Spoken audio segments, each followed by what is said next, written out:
And hello once again, I'm John Russell, psychic, paranormal investigator, and author. And today I want to have a discussion with you about the History Channel TV series, The Secret of Skinwalker Ranch.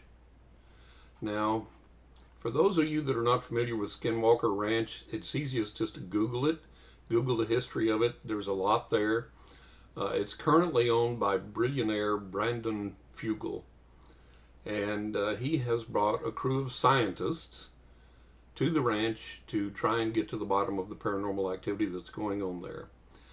Skinwalker Ranch has been the site of extreme paranormal manifestations for decades, and it was also owned by Robert Bigelow at one time.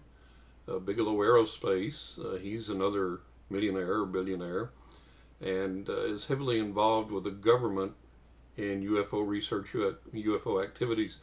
At one point, and I don't know if this is still the case, you can look it up, it's kind of irrelevant to our discussion, but at one point, supposedly UFO reports were to be funneled to Robert Bigelow.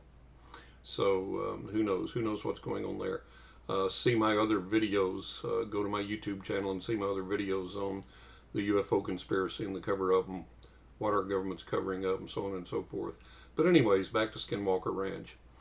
The History Channel aired a season last year with scientists mostly coming and looking at the paranormal manifestations on the ranch from a scientific perspective. Now, there's nothing wrong with that.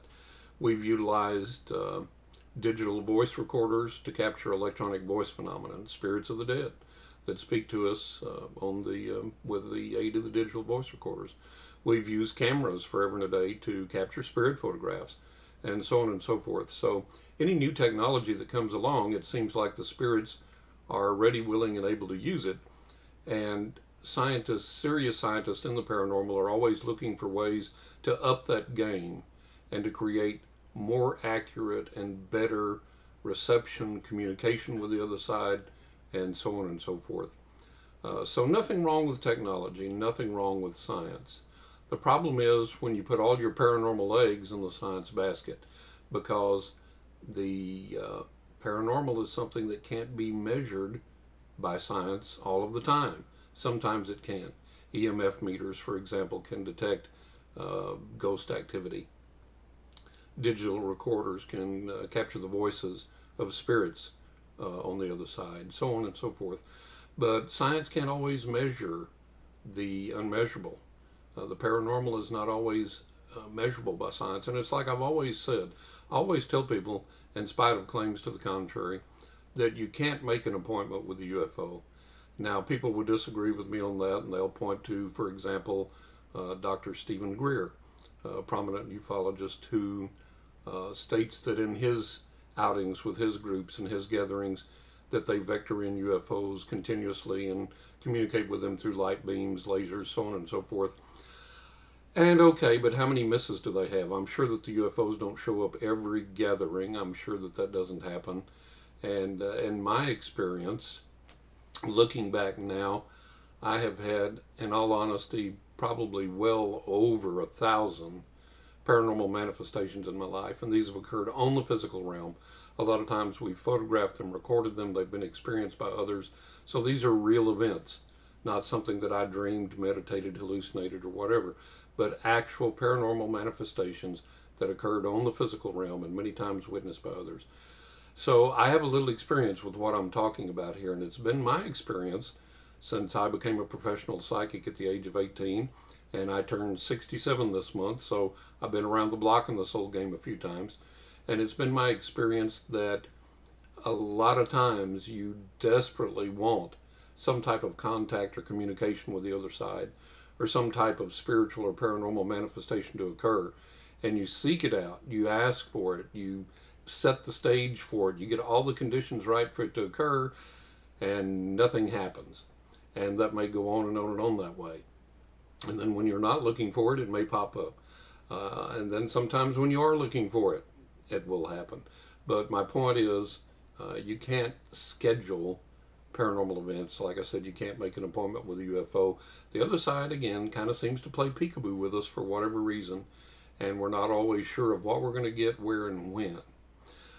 So that's the problem with science looking at this, is it's not a reliably measurable phenomenon. And then there are things that are occurring paranormally that I don't think science has the capability to measure yet. Maybe in time we'll develop that ability and we can do that, but at this stage of the game, there are many paranormal manifestations that we don't have the equipment to measure scientifically.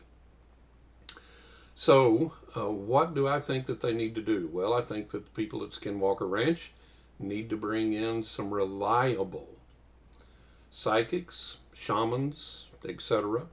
And by reliable, I mean people that have a proven track record, they're honest, they're accurate, they have a lot of experience in dealing with the paranormal, in dealing with manifestations, and get these people in there as an adjunct to the scientific experimentations and mesh the two together and let the psychics see what they come up with and how they may be able to guide the scientists toward better measurable results and so on and so forth.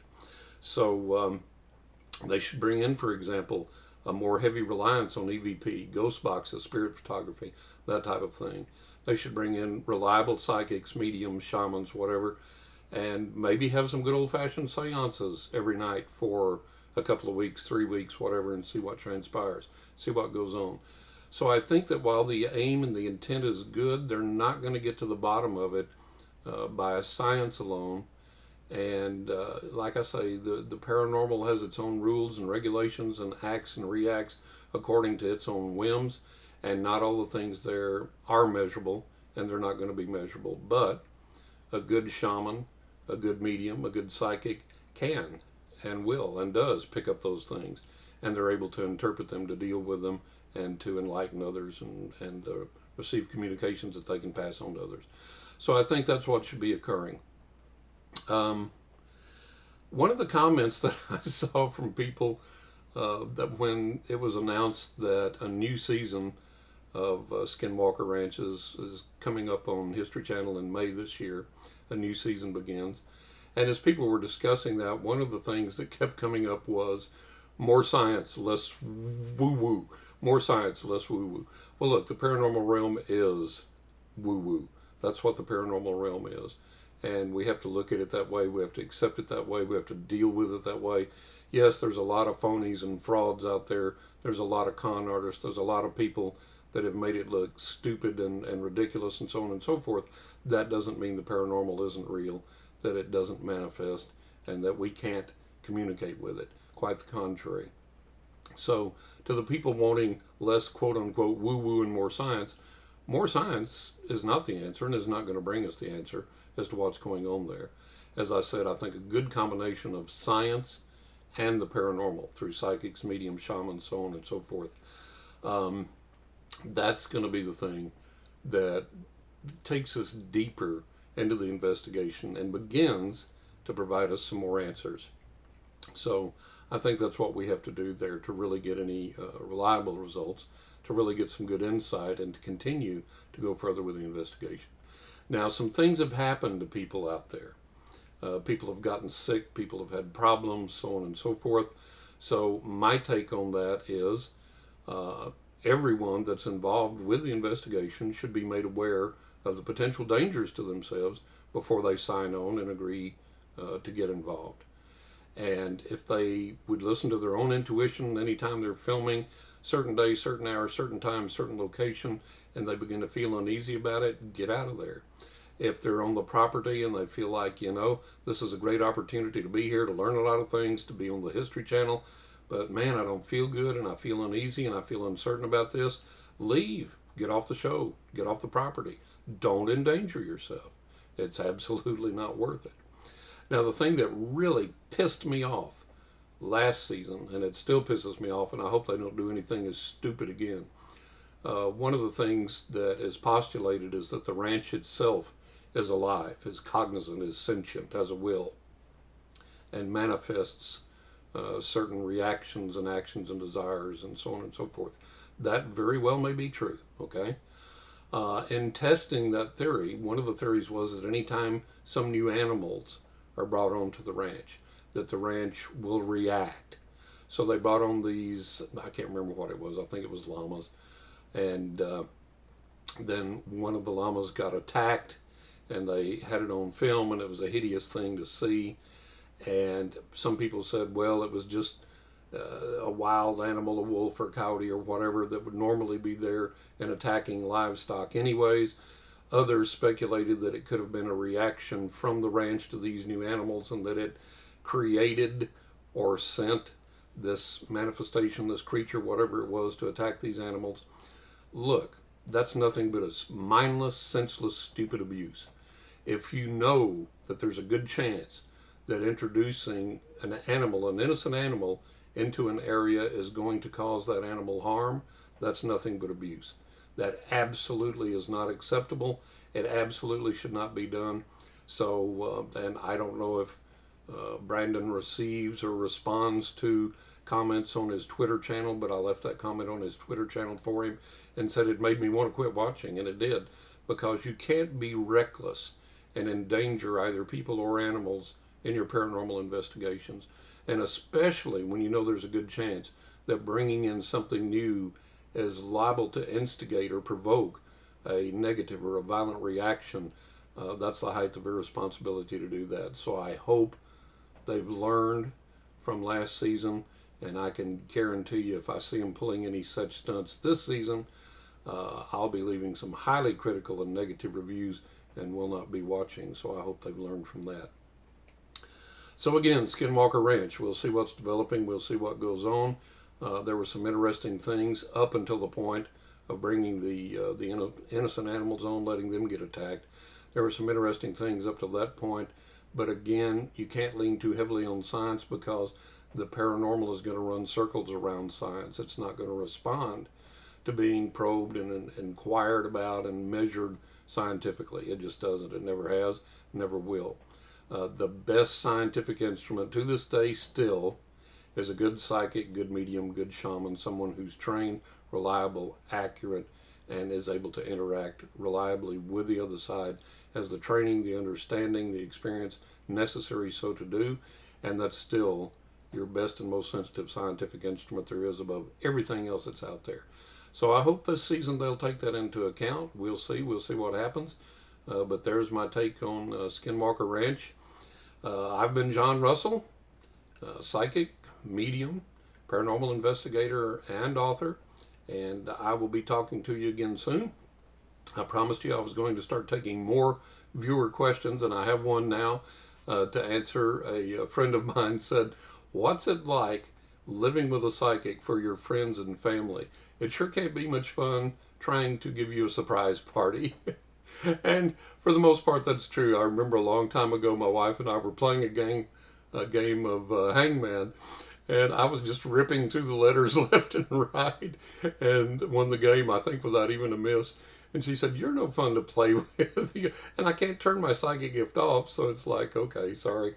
But yeah, it's a little frustrating, I think, for some family members and friends to be around me. Like you say, it's hard to give me a surprise party, although it can be done, but it's hard, it's difficult. It depends on where my focus is at the time. And there are a lot of things I know about people that maybe they'd rather me not know. I've lost some friendships over the years because of my psychic gifts, because of things either that I knew about people or things that I manifested, supernatural events that manifested around me that scared them, and they were like, "I'm not hanging around this guy anymore," and they took off. So yeah, it's got its challenges, but yeah, it's a little difficult in that regard. So that's the answer to that viewer question, and I appreciate it. If any of you have any questions as you watch these videos that you would like me to answer, not a psychic reading, but questions about the supernatural, the paranormal, what it's like to be a psychic, so on and so forth, you can email those to me at johnrussellpsychic@hotmail, and johnrussellpsychic@hotmail.com, and I will take those questions and answer them here during the videos, and I hope to hear from you soon. I hope y'all are enjoying this. I'm enjoying doing this for you. And again, I'm John Russell. If you'd like to find out more about me and my readings, go to johnrussell.net, www.johnrussell.net. And for my books, you can go to Writing with Ghosts. Ghosts is plural, writingwithghosts.net, and aknockintheattic.net. And both of those books are available now in paperback and an ebook form as well. I'd appreciate you picking up a copy. Okay, I've enjoyed this, and I will talk to you soon. God bless you, keep you safe, watch over you, and I appreciate you tuning in. Hit the subscribe button while you're here, and stay tuned. Thank you. Bye-bye.